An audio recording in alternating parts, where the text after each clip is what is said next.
disappointed by the fact their finish. Although the gold panel, as I'll show you in 2 seconds, the gold panel etched is wonderful, but the grind, which has happened to a lot of manufacturers do this nowadays, the grind was not really very high polish at all. It was satin finish, and satin finish on a high grade razor like a Dorko, I don't find very satisfying. Anyway, I won't bore you any longer. I'll show you. Always take the suds off your fingers. Excuse my expression, suds, engineering term. Anyway, let me show you. So this is what it came in. This is a rather disgustingly plain wrapper.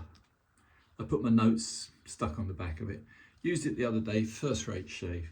So I was wrong. Anyway, how about this? This is the Dorko 401. And it's a big bugger. That is a big razor. I think it's actually well over 8/8. So I don't know what it is exactly. I should have measured it before making this video, but I've been a bit rushed today. What I can say is big razors are nice. So let's have a try with this big Dorko 401 and see what the result is. Smooth, straight away. I put the edge on, but I can't remember. I think I was interested at the time in putting on different edges on razors. I'm pretty certain this one might have been an Arkansas.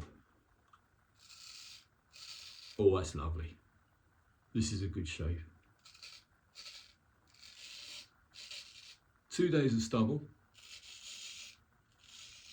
This is a good test, I think, for any blade. Yeah, better than the Dorkos I've just restored, which I'm not really surprised. I tend to use one of those little foam rubber things to get the excess off with. And going to the other end, let's see what it does on this side of my mush. If you've been using small razors and you suddenly switch to a big proper size razor, it's a little bit disconcerting at first because it's the placement of the blade where you put it on your face. Oh, that's so good. That is really nice. So it confirms yet again, even though this is an incredibly late razor, I don't know when Dorko actually stopped making them. I'm guessing early 1980s maybe. Certainly 1970s it could be. It's doing a very, very, very, very good job. This is a big boy. This is a big old razor. And I do love big razors. Anyway, not that I know anything about aromas, but it is rather a nice catchy aroma on this Texas by Declaration Grooming. But once it's on the brush, not as evident, but when it's in its tub, it really is very pleasant actually. I don't know what they use. Oil of bergamot. I've no idea. Wax from the ears of the unicorn, I suspect. All the claims. But it is really, really nice. So just wipe my fingers on myself. Here we go again, against the grain.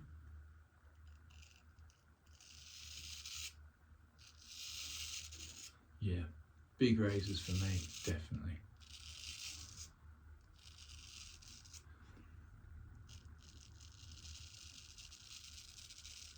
Oh, listen to that. I mean, that's music.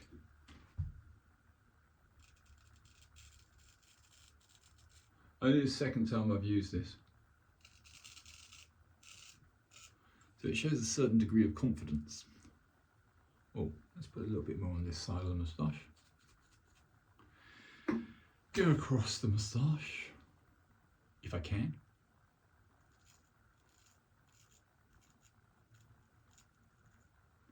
I won't do a fool's pass. Oh no, I will do a fool's pass.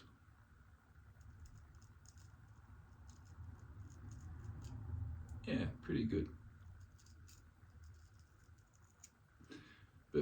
do remember I was wearing for over 6 months a moustache. So this is all new territory. Relearning your strokes, folks.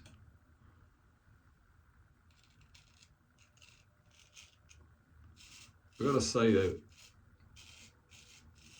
the pleasure that so many people miss by not having a straight razor shave. It's not just it's a better shave, it's the skills that you learn. How to read the edge, how to read the razor, how to read the stubble. You always find you need 2 or 3 strokes under the chin.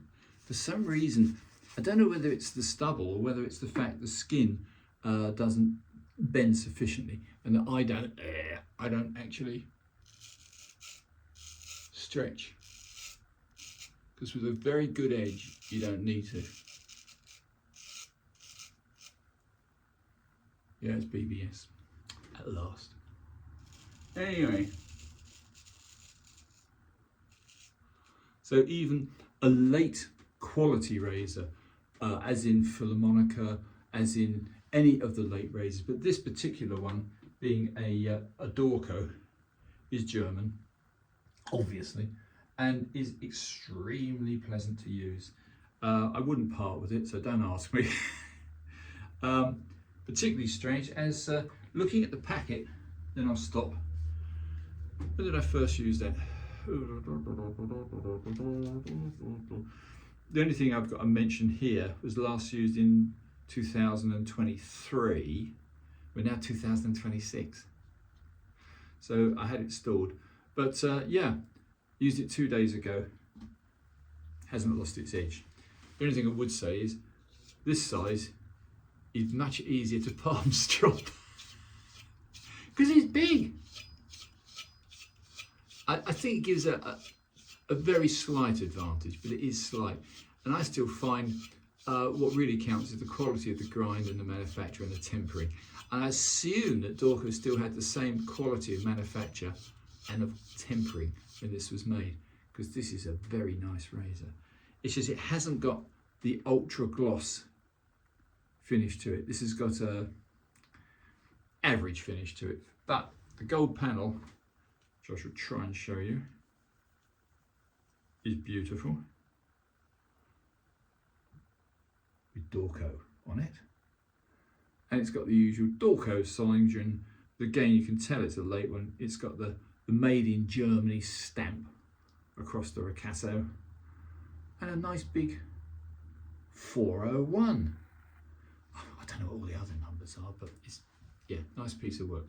Anyway, guys, it's going back later in its polythene sleeve, but I might actually put it on show in a showcase, which I didn't have before. I have now. Right, quick wash off. Now, that's why on my last couple of videos I did mention a trimming razor is always a good idea right underneath the nose by the nostrils, but I didn't need it today, so I'm going to call that a day. What should we put on the way of a splash? No, I'm going to use something really sharp. This is the John Froome Phoenix shaving. This will bite you. This has got a little bit, for me, a little bit too much alcohol. We'll put a bit on. I'm not going to put on anything else. Don't need it. Ooh, bloody hell. That is sharp. And again, it's all down to the skin tone. I've been on the seafront in pretty intense sunlight, so probably oversensitized the skin. But the shave was perfect, the aftershave vicious. Anyway, guys, I hope you enjoyed this. It's my usual 10 minutes plus. And if you haven't subscribed, please subscribe. And I'll do another one soon. Martin's Test Shaves. Over and out.